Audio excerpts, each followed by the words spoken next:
In 1619, a ship called the White Lion anchored near the small English settlement of Jamestown, Virginia. On board were around 20 Africans, sold into bondage, and with their arrival, the grim story of slavery on American soil began. For more than 2 centuries, this system of human exploitation shaped the foundation of what would become the United States. It was a history marked by unspeakable injustice, violence, and suffering, a story of men, women, and children stripped of freedom, yet never stripped of their humanity. In colonial America, agriculture was everything. By the late 1600s, more than 80% of settlers worked the land, and tobacco was the gold of the colonies, a crop so profitable it could yield returns of up to 400%. But few wanted to endure the brutal labor required to grow and harvest it. White indentured servants fled the fields whenever they could, and indigenous people resisted enslavement altogether. Planters needed a permanent labor force, and they turned their eyes toward Africa. Driven by greed, racism, and the illusion of religious superiority, European powers, Spanish, Portuguese, English, and Dutch, built a global trade in human lives. Many Africans were captured in wars between rival kingdoms or sold by local chiefs to European traders. Others were seized directly by slave raiders who stormed villages deep inland, taking people, gold, and ivory. By the mid-1600s, the price of a human being on the coast of what is now Côte d'Ivoire was shockingly low, just a few pounds sterling or several gallons of rum. Once transported across the Atlantic, their value multiplied many times over. This ruthless trade would become one of the darkest engines driving the rise of the New World. As the colonies grew, so did the machinery of human trafficking. The major centers of the slave trade in North America were New York, Boston, Charleston, and New Orleans, bustling ports where ships carried not just goods, but people in chains. The conditions aboard these ships were nightmarish. The enslaved were packed tightly into dark, airless holds with barely enough room to move. Disease spread quickly, food and water ran out, and punishments were brutal. Many didn't survive the journey. Between 1/5 and 2/3 of those forced across the Atlantic perished before ever setting foot on land. Yet the profits were enormous, and greed drowned out any sense of humanity. Between 1751 and 1775, over 84,000 Africans were shipped to the American colonies. From 1801 to 1807, another 109,000 arrived. In total, more than 500,000 enslaved Africans, around 597,000 people, were brought to what would become the United States. They came from across the African continent, roughly a quarter from the regions now known as Congo and Angola, another quarter from Nigeria, and the rest from Ghana, Senegal, and the Gambia. Each person represented a story, a family, a culture torn apart. In the English colonies, slavery didn't just exist, it was written into law. Local governments were filled with slave owners who moved quickly to protect their interests. Massachusetts legalized slavery as early as 1641, followed by Virginia in 1661, and Maryland in 1664. By 1704, New Jersey had fully legalized it as well. To maintain control, colonial leaders built a society based on race. They wanted to prevent unity between poor whites and enslaved Africans, so they deliberately fueled racism, dividing people by skin color and status. In 1639, Virginia passed laws forbidding white colonists from marrying, gathering with, or even being intimate with people of African descent. Maryland and Carolina followed with similar rules, but these same laws didn't apply to the wealthy. Many slaveholders freely raped enslaved women, their power protected by the very system they created. For enslaved Africans, there was no justice, no safety, and no power.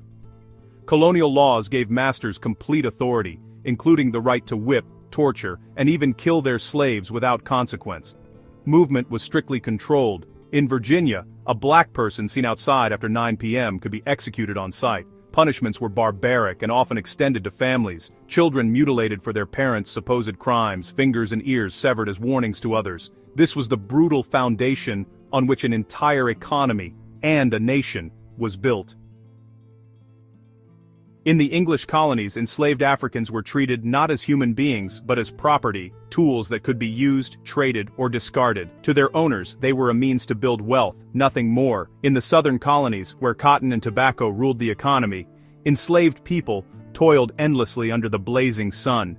Their workdays stretched from 14 to 18 hours, and even the briefest moment of rest without permission could earn them the lash. Farther north, slavery looked different but was no less cruel. Enslaved men and women labored on farms, in sawmills, forges, and textile workshops. Many served as domestic servants, forced to obey every command, day and night. Life expectancy for an enslaved worker was shockingly short. Most survived only 7 to 10 years after arriving on the plantations. The combination of exhaustion, malnutrition, disease and punishment broke bodies and spirits alike. Yet even under the weight of such oppression, resistance endured. Enslaved Africans fought back in the ways they could, sometimes quietly, sometimes with defiance. Many attempted to escape, fleeing into forests and swamps, hoping to find freedom in the north or among sympathetic indigenous tribes. Others resisted through slower, more subtle acts, working at a reduced pace, pretending illness, sabotaging equipment, or refusing to reproduce the obedience their masters demanded. And sometimes the resistance turned to open rebellion. Armed uprisings were rare and dangerous, but they happened, moments when courage outweighed fear, and enslaved people risked everything to challenge a system built to crush them. These acts, both great and small, were sparks of humanity in a world determined to extinguish it. Even in the face of unrelenting violence, many enslaved people refused to accept their fate in silence. They rose up, knowing that the price of rebellion was often death. In 1712, enslaved Africans in New York City rebelled against years of brutality. They fought fiercely, but were soon overpowered. 22 rebels were executed after brutal public tortures. One burned alive as a warning to others. In 1739, near Charleston, South Carolina, around 200 enslaved men launched what became known as the Stono Rebellion.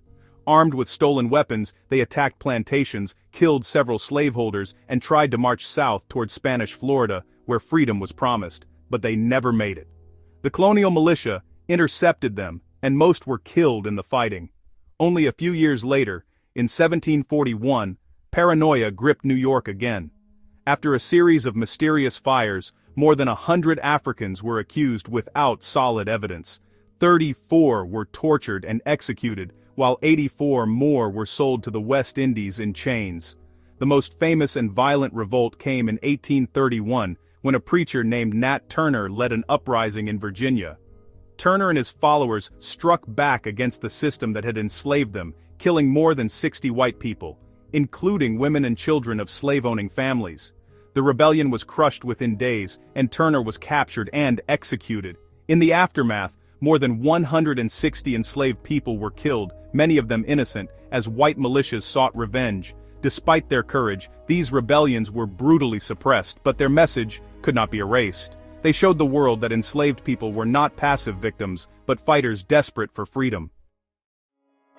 When the United States declared independence in 1776, its founding words, "All men are created equal," rang hollow. Freedom was promised to some, but denied to millions. Many of the very men who wrote and signed the Declaration were slaveholders themselves.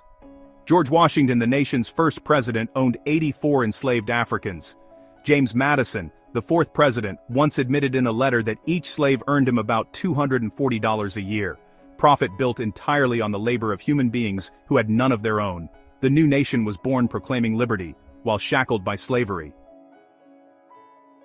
In 1793, a young inventor from Virginia named Eli Whitney created a machine that would change America forever, the cotton gin. With its ability to clean cotton at lightning speed, it turned the crop into a gold mine for southern planters. Almost overnight, the demand for cotton and the demand for enslaved labor exploded.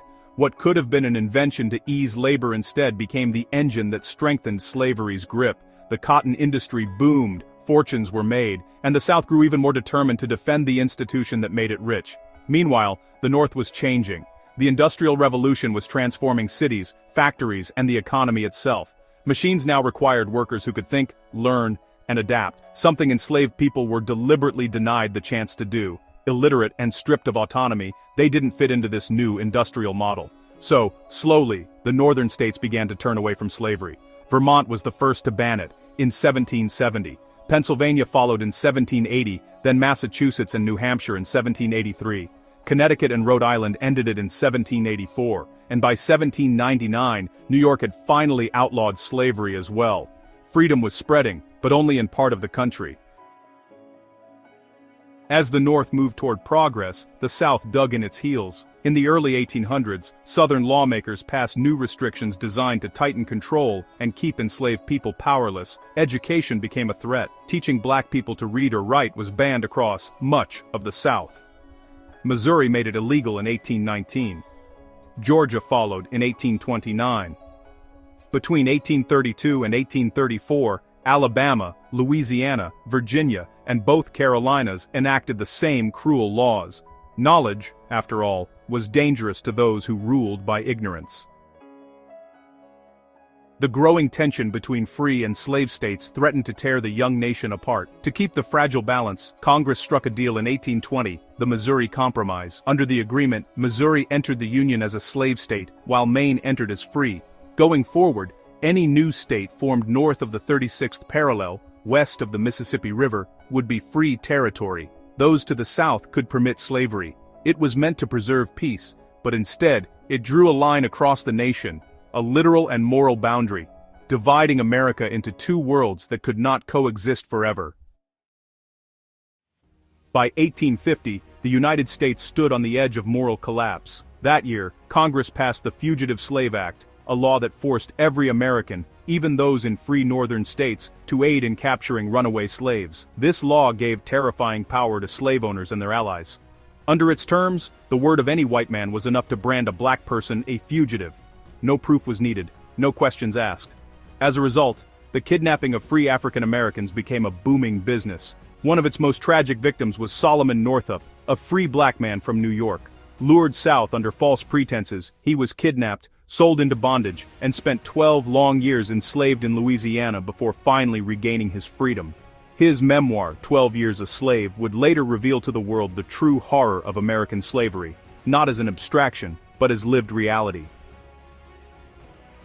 Only a few years later, in 1854, the Kansas-Nebraska Act tore open old wounds. It overturned the Missouri Compromise, giving new territories the right to decide for themselves whether to allow slavery. The result was chaos. Pro-slavery militias flooded into Kansas to sway the vote, armed with rifles and rage. Anti-slavery settlers from the north did the same. What followed became known as Bleeding Kansas, a violent struggle that turned the frontier into a battlefield and pushed the country closer to civil war. But not everyone bowed to this cruelty. Across the nation, a growing movement began to fight back: the Abolitionists. These were men and women who refused to stay silent in the face of injustice. They wrote pamphlets and newspapers exposing the brutality of the slave system. They spoke at rallies and in churches calling for an end to human bondage. And they acted, risking prison or death to help enslaved people escape through a secret network known as the Underground Railroad. One of the main routes ran through the wooded state of Ohio, offering a direct path from slaveholding Kentucky and Virginia to the freedom of Canada. Others wound through Illinois, Indiana, Pennsylvania, and ports along Maryland, New York, and Boston. Even in the so-called free states, freedom was never guaranteed. Bounty hunters could appear at any moment, but with the help of abolitionists and sympathetic officials, many fugitives managed to start new lives under new names. In total, around 60,000 enslaved Africans escaped through these routes, each journey a story of courage, danger, and hope. The Underground Railroad wasn't just a path to freedom. It was a symbol of resistance in a nation at war with its own conscience. Another major initiative by abolitionists was the colonization of West Africa, a controversial effort that aimed to resettle freed African Americans on the continent of their ancestors. They purchased and established the colony of Liberia, envisioned as a land of freedom and opportunity for those who had escaped or been liberated from bondage in the United States.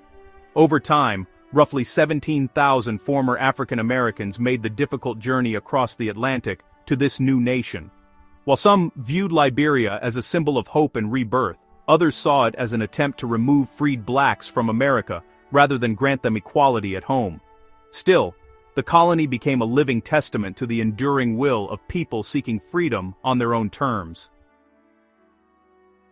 By 1860, enslaved African Americans made up about 34% of the 12 million people living in the slaveholding states. Nearly 1 in 4 Southern families owned at least one slave, and human bondage had become deeply entwined with the Southern economy. The total value of enslaved people in the U.S. reached an astonishing $3.5 billion, more than 58 times the entire federal budget of the time, and several times the value of the country's entire railway infrastructure.